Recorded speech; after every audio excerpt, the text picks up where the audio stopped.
Sur la côte d'Azur, une villa toute blanche, accrochée à son rocher, comme un paquebot qui aurait jeté l'ancre. Depuis chaque pièce, vue imprenable sur la Grande Bleue, dans cette maison de vacances devenue une icône de l'architecture moderne.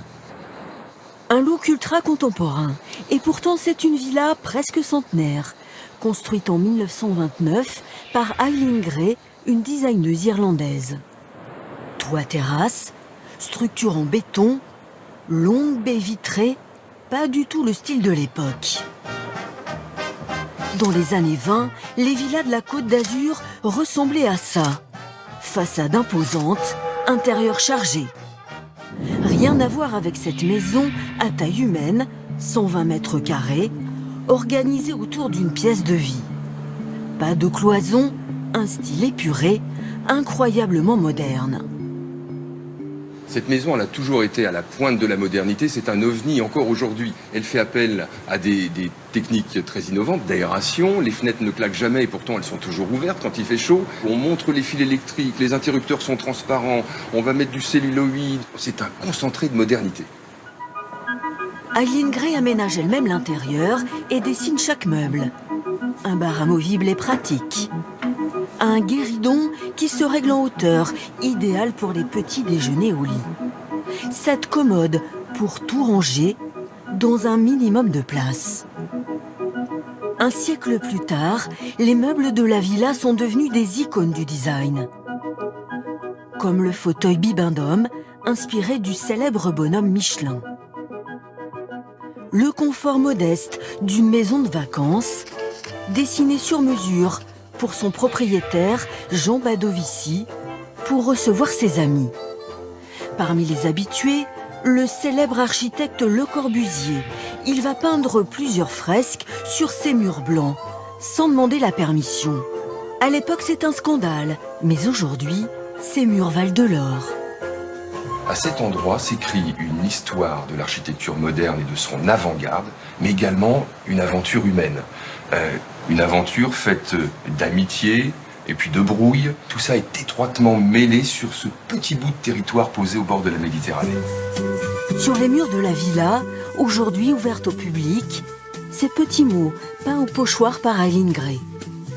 Entrez lentement, nous dit-elle, comme une invitation à l'oisiveté. Alors, dans le hamac, juste contempler la mer. Un petit paradis préservé, des eaux turquoises au bord de la Méditerranée. Dans ce jardin suspendu, planté de citronniers, le temps s'est arrêté.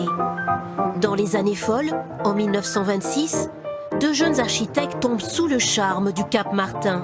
Ils décident d'y construire cette villa, toute blanche, face à la mer. Cette villa E1027, elle est l'œuvre d'Eileen Gray, évidemment, mais également de Jean Badovici. Cette villa est conçue comme un bateau. Tant dans son enveloppe architecturale, l'extérieur évoque un bateau, beaucoup de codes. On voit ce bleu autour de moi qui fait partie des références à la toile de marine, par exemple. On a quasiment l'accès à un pont supérieur. On a plein de petits codes, des cheminées qui évoquent les paquebots. Et puis à l'intérieur, on a l'impression que la villa va prendre la mer. Dans le salon, la croisière commence. 126 mètres carrés sur 3 étages. Après 20 ans de travaux, la villa pensée par Eileen Gray revit. On va retrouver ici des petits meubles dont les tiroirs s'ouvrent de cette manière-là, un petit peu comme si, sur le pont d'un bateau, on n'avait pas voulu que les tiroirs s'ouvrent lors de fortes houles. Une table recouverte de liège pour éviter les bruits de couvert. Et ici, on gomme tous les bruits parasites pour pouvoir se satisfaire du bruit de la mer qui est juste au bas de la villa. Parmi les invités conviés dans la villa, Le Corbusier. L'architecte a d'ailleurs dessiné des tableaux à même les murs dès 1938 et 1939, laissant libre cours à son imagination.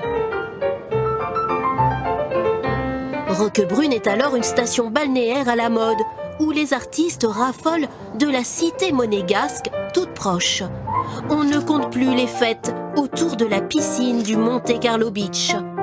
La Méditerranée et ses plages attirent les élégantes. Comme indifférent à cette effervescence, le vieux village de Roquebrune-Cap-Martin, coiffé de son château médiéval, a conservé tout son charme avec ses ruelles et ses maisons blotties les unes contre les autres. Les artistes qui fréquentent Roquebrune dans les années 1920-1930 n'ont pas tous les mêmes attentes. Certains viennent chercher le calme pour trouver l'inspiration, d'autres au contraire courent les soirées mondaines à Monte-Carlo et dans les villas alentours pour se faire connaître et pour étoffer leur carnet d'adresses. Elisabetta Gaspard connaît chaque recoin des rues de Roquebrune-Cap-Martin. Les membres de sa famille ont toujours vécu dans ce village. En 1949, Romain Gary, quand il achète sa maison, il a des petites habitudes que les villageois s'en rappellent très bien parce que même si c'était un homme très discret, on l'apercevait dans le village. C'était de récupérer une pomme et d'emprunter ce petit chemin pour aller en direction de l'olivier millénaire. Avec ses volets bleus, voici l'ancienne villa de Coco Chanel. Parmi ses hôtes les plus illustres, Churchill en personne, un habitué de Roquebrune. À la mairie de Roquebrune-Cap-Martin, un hôte de marque était attendu. Vous l'avez reconnu, il s'agissait de Sir Winston Churchill, avec un geste amical et bien particulier que le monde entier lui connaît depuis 1944. Sur ce rivage, impossible d'échapper au bonheur. Le Corbusier l'avait bien compris. C'est là qu'en 1952, il décide de construire ce qu'il appelle son château, ce modeste cabanon tout en bois. Avec vue imprenable sur la mer. En 1965, Le Corbusier prend son dernier bain. Il meurt foudroyé d'une crise cardiaque sur cette plage, peuplée des fantômes d'une époque heureuse.